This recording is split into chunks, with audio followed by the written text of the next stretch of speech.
गुहिल वंश के बारे में। और गुहिल वंश के कुछ राजा पढ़े थे, जैसे कौन कौन से राजा पढ़े थे, तो हमने एक राजा बापा रावल का दो या बप्पा रावल का दो, एक राजा पढ़ा हमने अल्लट, और एक राजा पढ़ा हमने जत्र सिंह।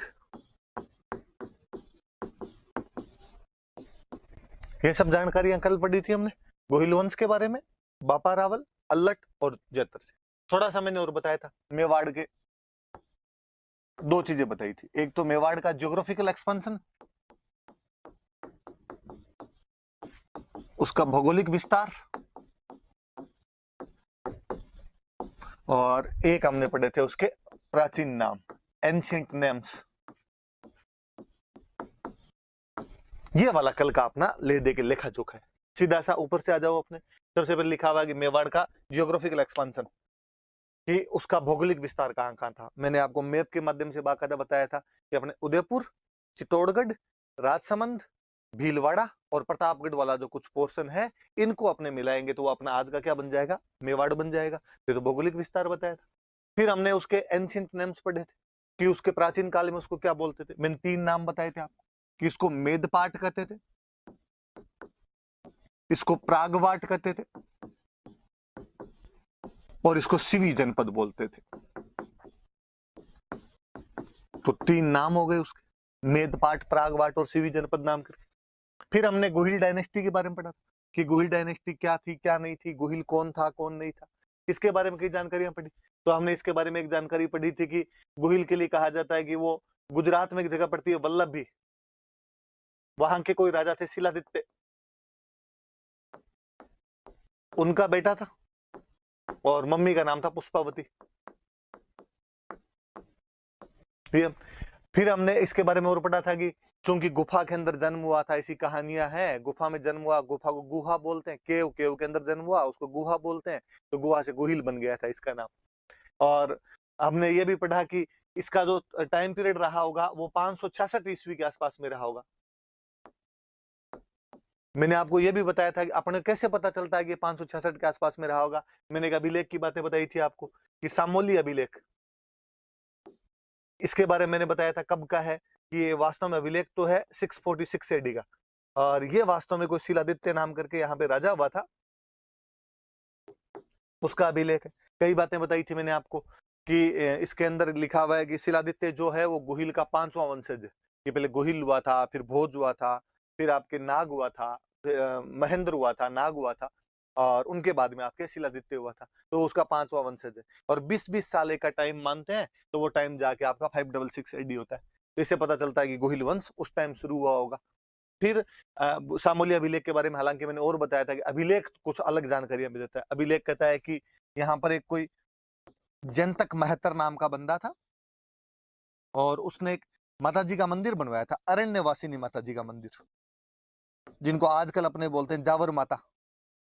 और फिर मैंने और बताया उसमें कि यहाँ 18 प्रकार के आपके गायक रहा करते थे, खूब सारे धनी लोग रहा करते थे।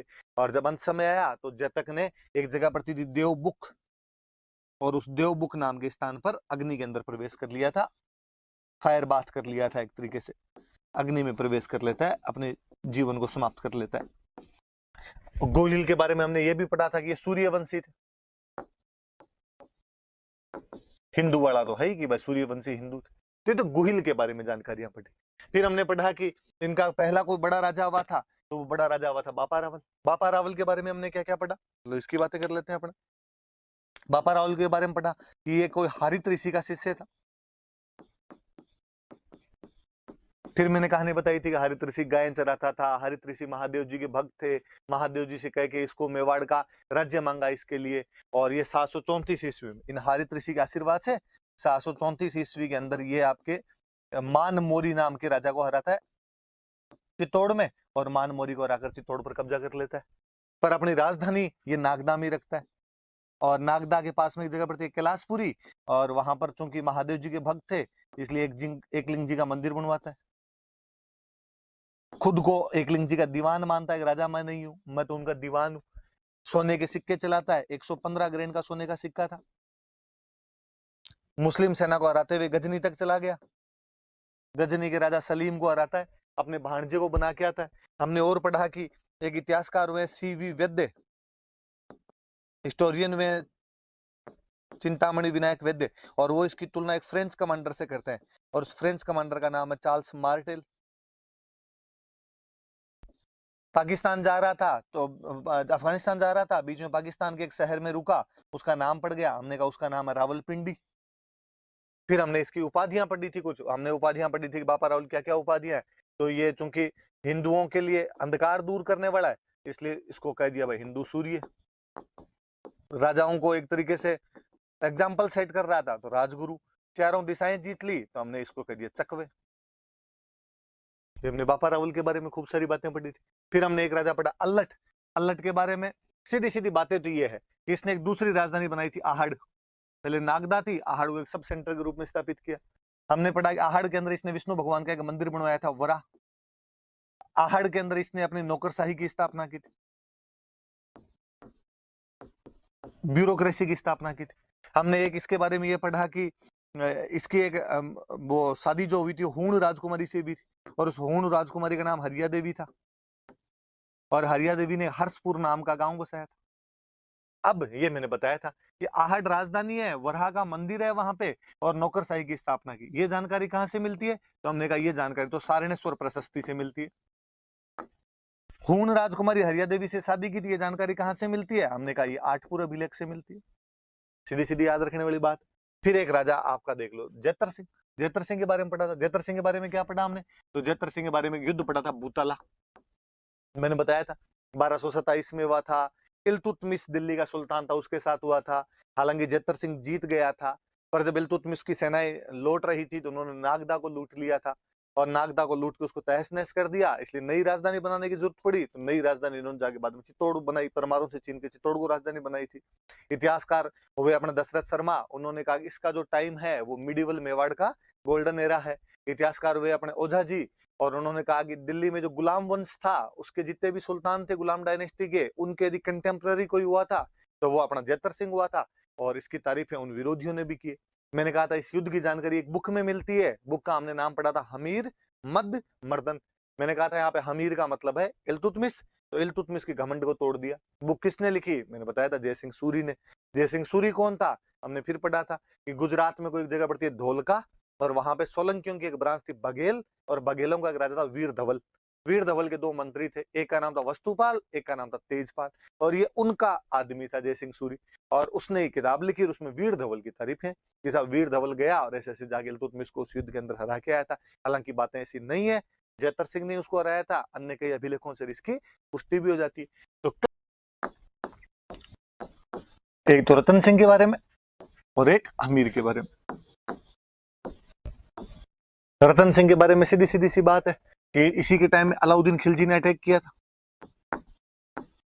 कब अटैक किया था? मेरा बताया हुआ 1303 अटैक किया था। अटैक में दो चीजें याद रखनी होती है, एक याद रखने होते हैं कारण, एक याद रखने होते हैं कॉन्सिक्वेंस, परिणाम। कारण क्या थे? हमने पढ़े थे, अलाउद्दीन खिलजी एम्पायर एक्सपांशन करना चाहता है, अपना साम्राज्यवादी नीति है।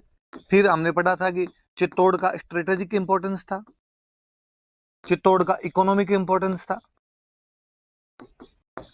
फिर हमने इसके बाद में पढ़ा था कि जब वो अलाउद्दीन खिलजी गुजरात जा रहा था तब उससे पैसे ले लिए थे समर सिंह नाम के राजा, रतन सिंह के जो पिताजी थे, इसलिए उसके लिए प्रेस्टीज पॉइंट था।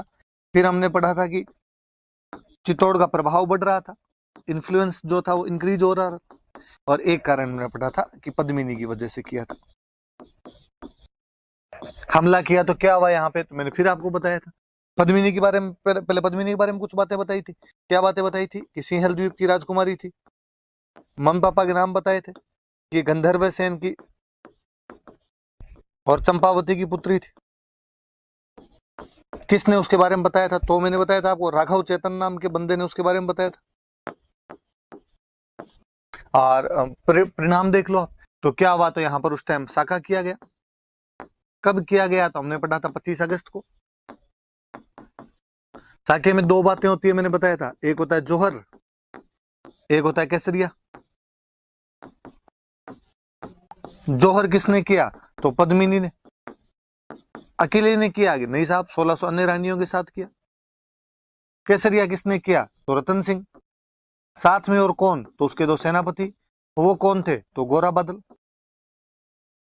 फिर क्या हुआ, तो अलाउद्दीन खिलजी ने कब्जा कर लिया। अलाउद्दीन खिलजी ने कब्जा करने के बाद में यहाँ पे 30,000 लोग कटवा दिए, अपने बेटे खिजर खान को सौंप के इसका नाम क्या कर दिया, खिजराबाद।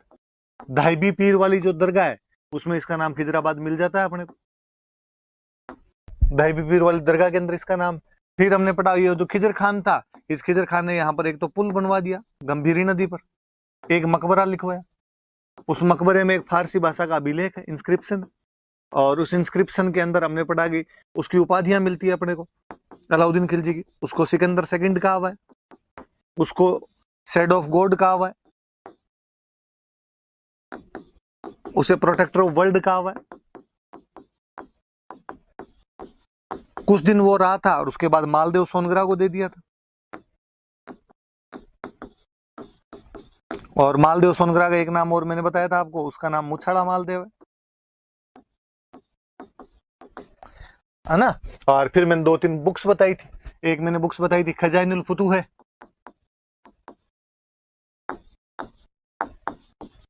इसी का एक नाम और बताया था तारीख अलाई, एक बुक बताई थी पद्मावत, मलिक मोहम्मद जायसी 1540 अवधी भाषा के अंदर एक लिखी हुई बुक, और खजाइनुल फुतूह है का दूसरा नाम तारीख अलाई, अमीर खुसरो की लिखी हुई किताब। ये सब तो हमने रतन सिंह के बारे में पढ़ा। हमीर के बारे में मैंने बताया था 2 ही बातें पढ़नी, एक उसके विजय अभियान, एक उसकी उपाधियां। विजय अभियान तो इसने चित्तौड़ वापस छीना था, फिर मैंने बातें बता दी थी, सिसोदा से गया इसलिए सिसोदिया हो गए। इसके बाद से राणा टाइटल आया, उससे पहले टाइटल रावल लगता था, और जो अंतिम कोई रावल था तो अंतिम रावल रतन सिंह था। फिर एक हमने पढ़ा कि इसने सिंगोली का युद्ध लड़ा, और सिंगोली वाले युद्ध के अंदर इसने मोहम्मद बिन तुगलक की सेना को हराया था, और जब इसका चित्तौड़ पर कब्जा हो गया तो इसने चित्तौड़ में बरवड़ी माता का मंदिर बनवाया था। बरवड़ी माता इनकी इष्ट देवी है, इनको अन्नपूर्णा माता भी कहते हैं, इनकी जो कुल देवी है वो बाण माता है। एक फिर हमने इसकी उपाधियां पढ़ी, तो सीधे सीधे 4 उपाधियां मैंने आपको बताई थी कि हमीर की उपाधि क्या क्या है। तो हमीर की एक उपाधि हमने पढ़ी थी विषम घाटी पंचानन, एक उपाधि पढ़ी थी वीर राजा, एक उपाधि मैंने बताई थी प्रबल हिंदू, और एक इसको कहते हैं मेवाड़ का उद्धारक। सिंपल सा आप